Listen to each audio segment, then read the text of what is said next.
금식할 때에 너희는 외식하는 자들과 같이 하지 말라라고 주님은 말씀을 하셨습니다. 금식이라고 하는 것은 말 그대로 먹는 것을 끊는다는 것이지요. 최근에 이제 지난 달에는 라마단 금식이라는 기간이 있었습니다. 이슬람 명절 가운데 하나인데 절기 가운데 하나지요. 이제 금식을 하면서 이제 모든 무슬림들이 금식을 하는 그런 기간이었어요.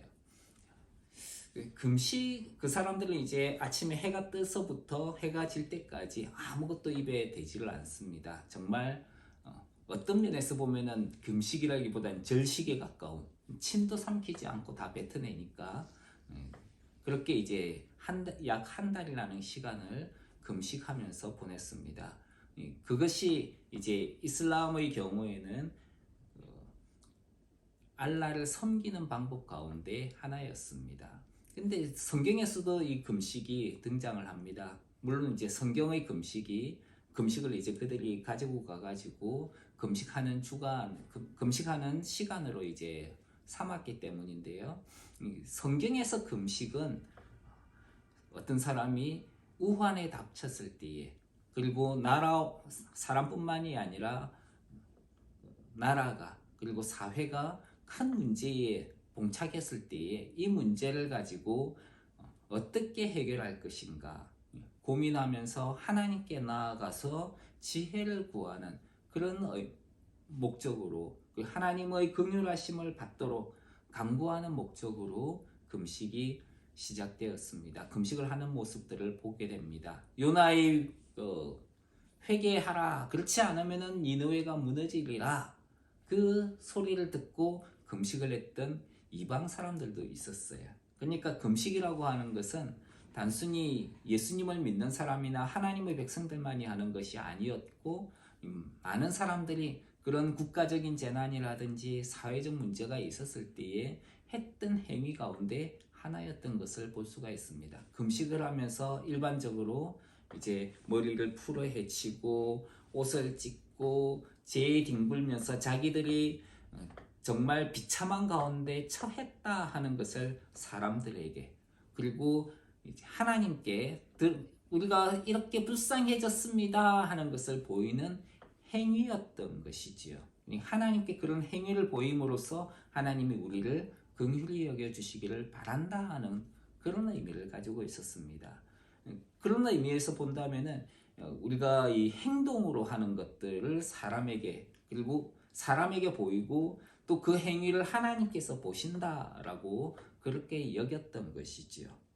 그러면은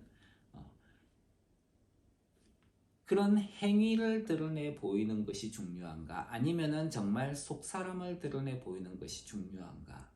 하나님은 그런 행위보다도 사람의 속 마음 중심이 어떠한지를 알고 계십니다. 그렇기 때문에 아무리 겉으로 드러나는 행위를 하더라도 그것이 중요한 것이 아니라 하나님은 사람의 속을 알고 계시니까 그 사람의 심령이 어떠한지를 보신다는 거죠. 그러니까 아무리 겉으로는 그렇게 재에 뒹굴고 찢어진 옷을 입고 막 머리를 풀어 헤쳤다 할지라도 그 사람의 마음이 하나님 앞에 올바르지 않다면은 그것은 외식하는 행위, 가식적인 행위로밖에 보여지지 않는 것입니다. 그것은 하나님께서 아무리 금식하는 행위를 하더라도 하나님께서 받지 않으시는 것이죠. 그래서 하나님은 차라리 너희의 재물을 안 가져오고 차라리 너희의 성전문을 닫아버렸으면 좋겠다. 그런 가식적인 행위들 때문에 하나님은 그런 것들을 내 앞에서 다 물리쳐버렸으면 좋겠다라고 말씀하기도 하셨습니다.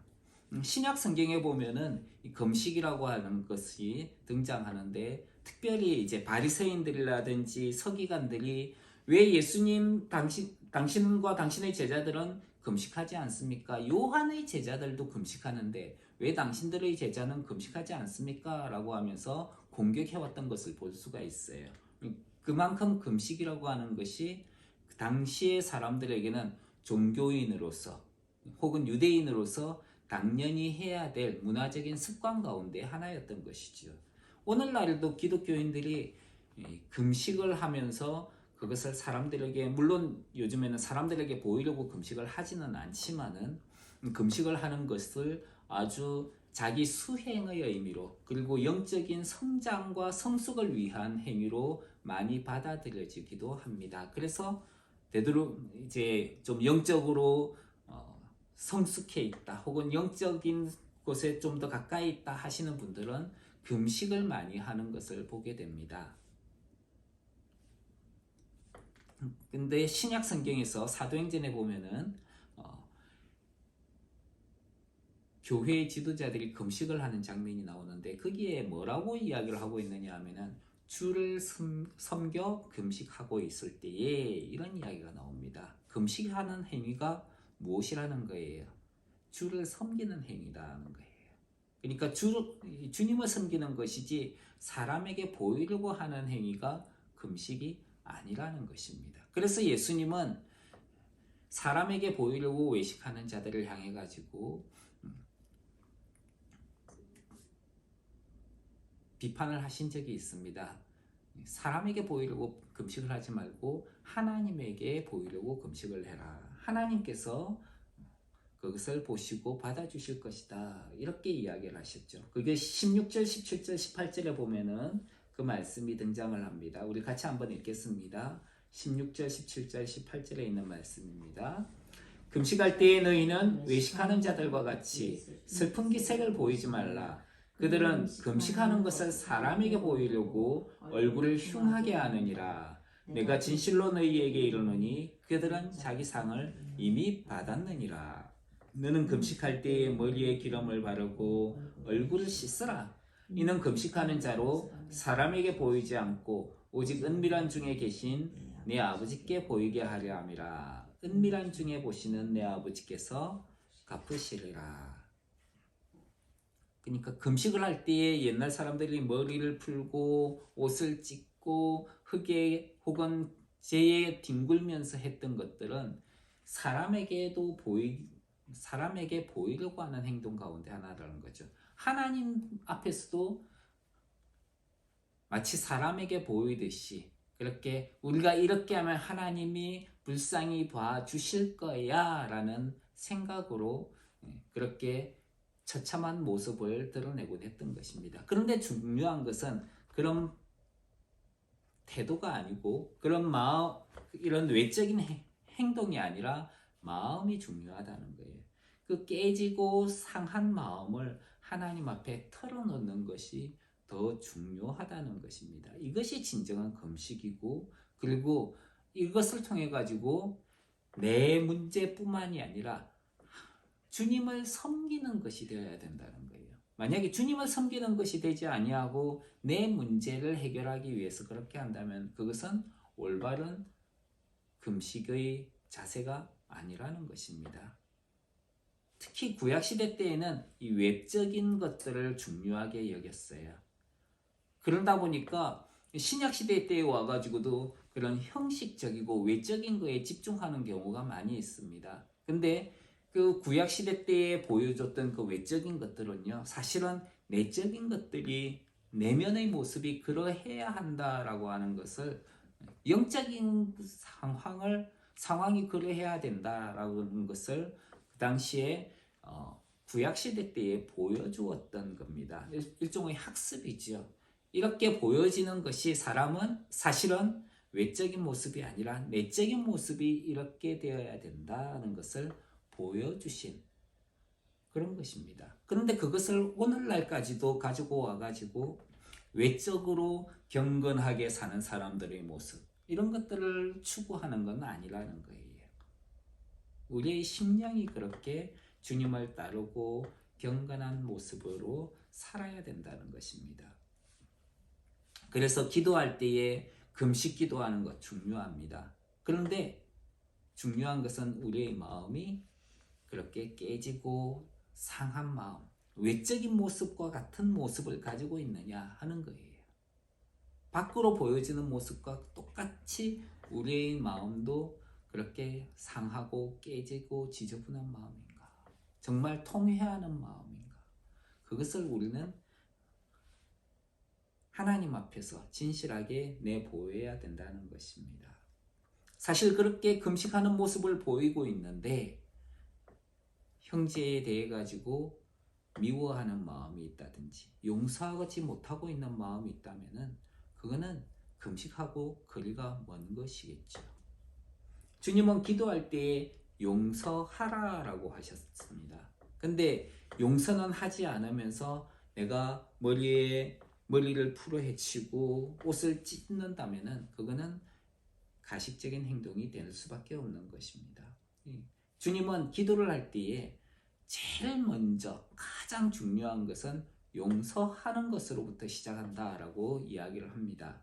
그리고 금식을 할 때에 사람들에게 보이기 위한 그런 금식을 하지 말라라고 이야기하고 있다는 것이지요.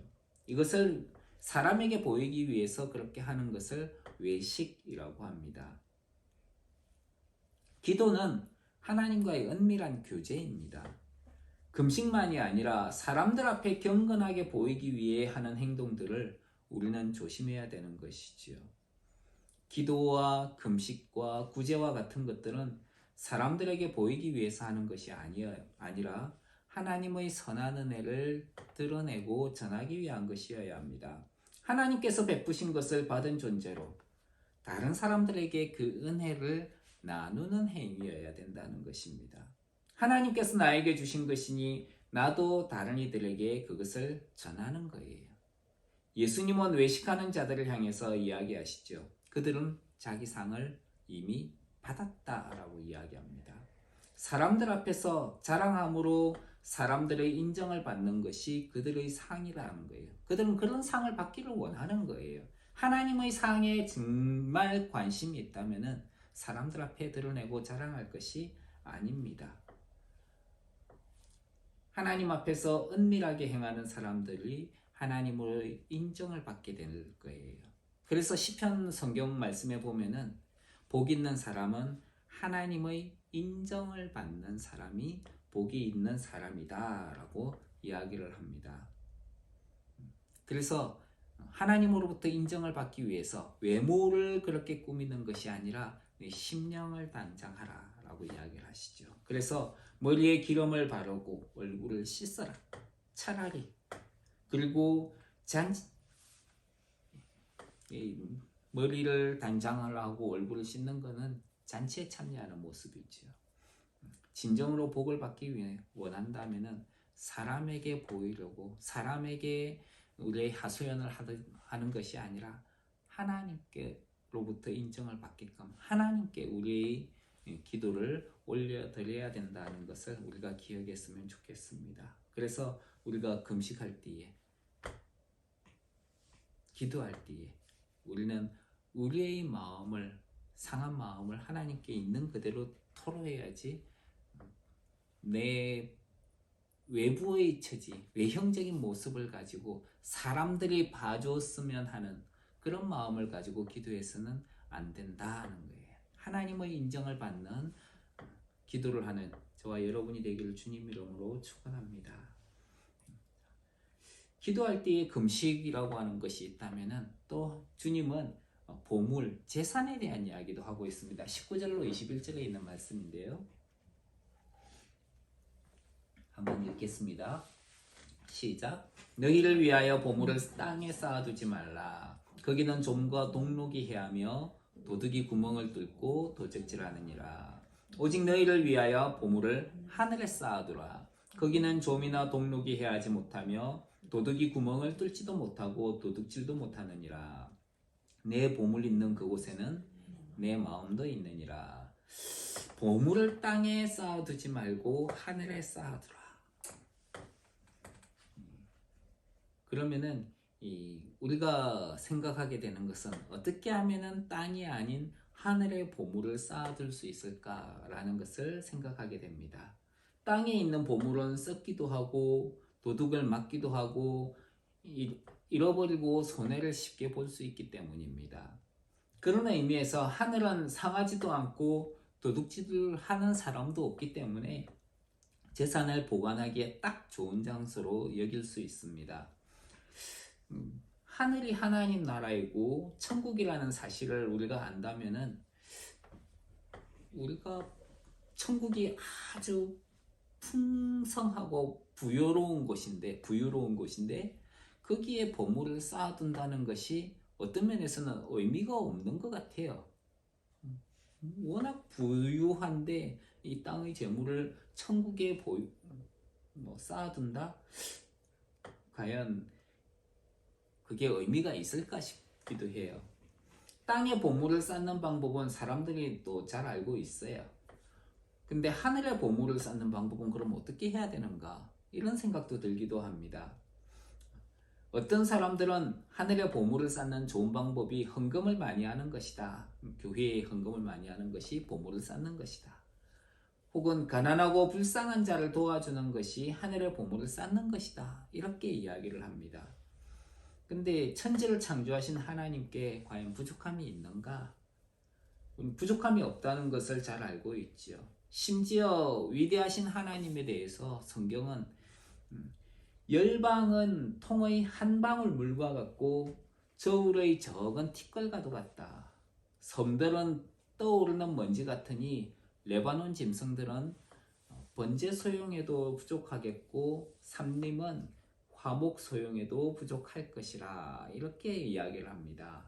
그러니까 하늘의 보물을 쌓아두는 것은 의미가 없다는 것이지요. 그러면은 천국이 워낙 부유한 곳인데 하나님 나라에는 다 있는데 굳이 그 풍요로운 하늘나라에 보물을 쌓아둘 필요가 있느냐? 뿐만 아니라 그럼 어떻게 하면은 하늘에 보물을 쌓아둘 수 있겠는가?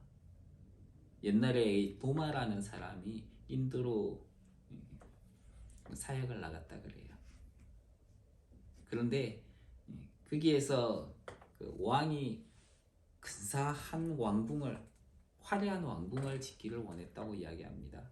도마가 자기가 해줄 수 있다라고 하면서 왕이 주는 그 재산을 가지고 가난한 사람들에게 다 줬대요. 왕이 어느 날 이제 왕궁의 건축 속도가 어떻게 되는가 싶어서 시찰을 나갔는데 도마가 이야기했던 그 화려한 궁전이 없거든요. 그래서 도마에게 물었답니다. 아니 내가 너에게 이 왕궁을 건축하라고 돈을 줬는데 다 어디 가는 거냐? 왜 아무것도 없느냐?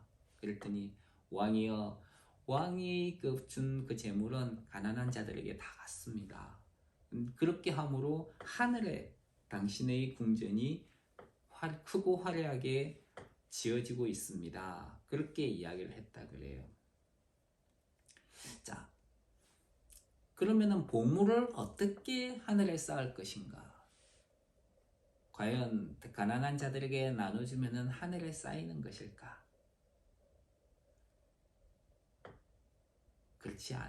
그럴 수도 있고 그렇지 않을 수도 있습니다. 중요한 것은 그가 먼저 예수님을 믿는 사람이 되어야 되는 것이지요. 자, 예수님을 믿는 사람이 그렇게 하는 것이 하늘에 쌓이는 것이다. 그러면은 그것은 재물이 어디에 있는가 하는 관심을 계속 가지고 있는 거예요. 주님은 그 재물이 어디에 있는가 그 관심사를 땅에 두지 말고 하늘에 두라라고 이야기를 합니다. 그 이야기의 의도는 뭐냐 하면은 너희의 재물에 관심을 두라는 것이 아니고 너희의 재물이 어디에 있는가 관심을 두라는 게 아니에요. 그럼 어디에 주님께서 하시는 말씀은 뭡니까? 보물을 땅에 쌓아두지 말고 하늘에 쌓아두라고 했잖아요. 우리가 어떻게 하면 보물을 하늘에 쌓아둘 수 있습니까? 주님께서 보물이 중요할까요? 사람들의 관심은 어디에 있습니까? 보물에 있어요. 근데 그것이 땅에 있으면 땅에다가 계속 관심을 가지게 될 겁니다. 근데 하늘에다가 그 보물이 있다라고 하면은 관심을 하늘나라에 두게 될 거예요. 여기에서 주님이 하고자 하시는 말씀이 뭐냐면은 보물을 어떻게 하늘에 쌓아두느냐가 아니고 너희의 관심을 이 땅이 아니라 하늘에 두라는 거예요. 그것을 주님께서 말씀하고 계신 겁니다. 보물을 땅에 쌓아두지 말고 하늘에 쌓아두라는 말씀의 의미는 우리의 관심을 하나님 나라, 하늘의 천국에 두라는 그런 의미라는 거예요. 그래서 네 보물이 있는 곳에는 내 마음도 있느니라. 사실은 이렇게 19절부터 21절까지는 이렇게 이야기를 할 수가 있는 것이죠. 너희를 위하여 보물이 하늘에 있다면은 너희의 관심도 하늘에 있는 것이 아니냐. 그래서 너희의 관심을 땅이 아닌 하늘에 두라라고 이야기를 하고 계신 겁니다. 얼마 전에 재미있는 그림을 하나 본 적이 있어요. 컴퓨터를 옛날부터 했잖아요. 이 컴퓨터 이 데이터를 갖다가 어디에다가 기록을 하느냐 하면은 옛날에는 플로피 디스크라고 하는 이런 곳에 기록을 했습니다. 그 이전에는 이제 그 자기 테이프라고 하는 곳에 기록을 했고요. 그 다음에 기술이 발달을 하면서 플로피 디스크라고 하는 곳에 기록을 했어요. 근데 자기 테이프는 엄청나게 컸어요. 근데 플로피 디스크로 하니까 딱 이만한 사이즈에 들어가거든요. 근데 그것이 기술이 발전을 하니까 좀 더 작은 플로피 디스크로 이동을 했어요. 오늘날에는요, 그것이 점점 더 작아져 가지고 USB라고 하는 것에 기록이 됩니다. 점점 작아져 가지고 점점 더 작은 사이즈가 되면서도 또 더 많은 용량을 기록을 할 수가 있게 된 거예요. 근데 최근에는 어떻게 되는지 아십니까? 최근에는 USB도 필요 없어요. 클라우드라고 해가지고 저기 말로는 구름이지요. 하늘에 있는 구름에 기록이 됩니다. 그것을 보면서 보물을 하늘에 쌓아두라는 것이 참 시대가 가면 갈수록 성경적으로 되어간다는 그런 재미있는 것을 보게 되었습니다. 우리의 관심을 어디에 두냐냐. 땅이 아니라 하나님께 두라, 하늘에 두라 하는 것을 우리가 생각해야 된다는 것이지요. 22절, 23절에 있는 말씀 같이 읽겠습니다. 시작.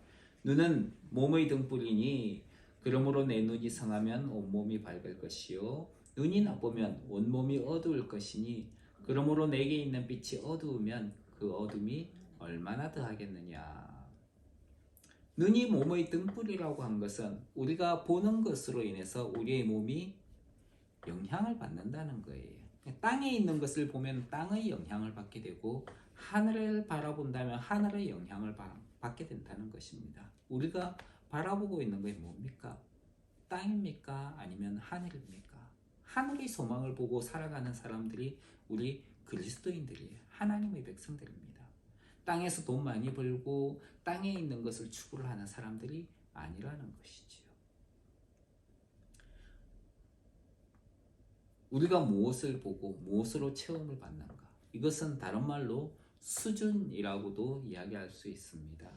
하나님의 말씀과 기도와 깨끗한 것을 보는 이들은 그에 관한 것으로 마음이 채워지게 됩니다. 그에 맞는 수준을 가지게 되는 것이죠.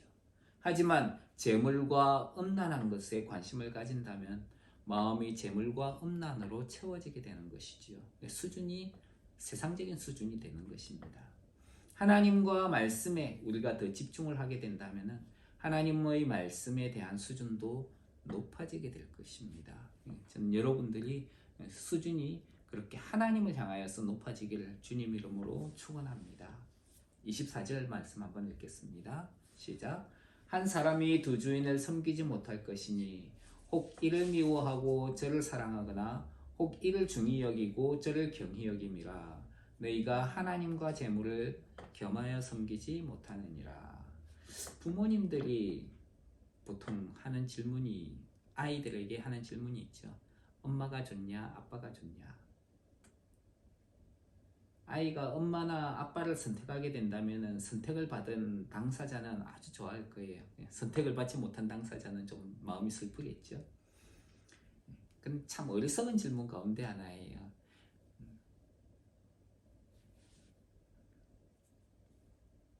부모님들이 했던 질문 가운데 이런 것도 있어요. 네 마누라하고 엄마가 물에 빠지면 누구를 구해줄 거냐.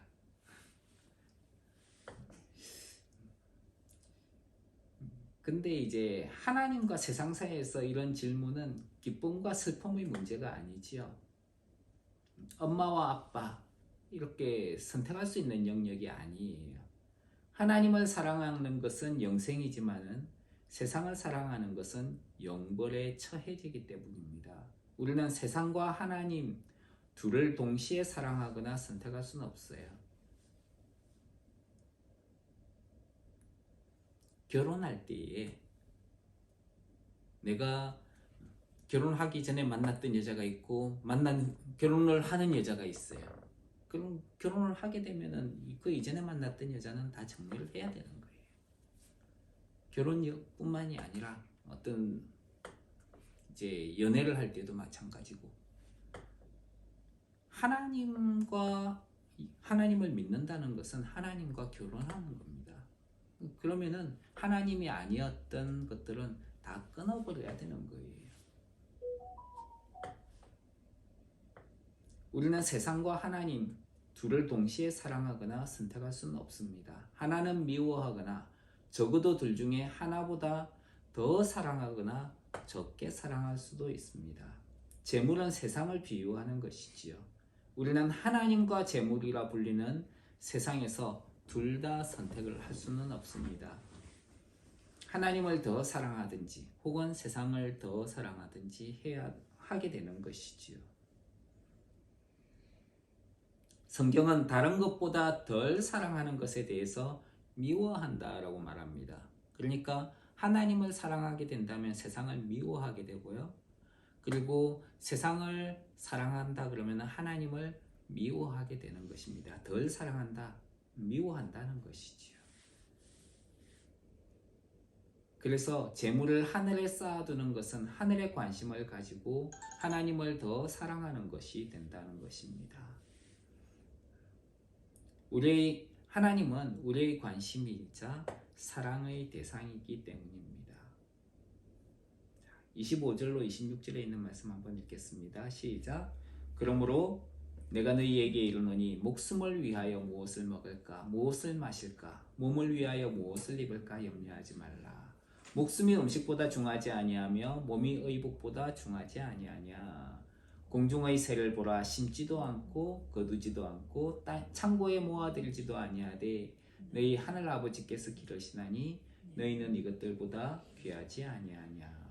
세상에 관심이 있는 사람은 세상적으로 먹고 마시는 것, 입는 것과 거주하는 것에 관심이 더 많습니다.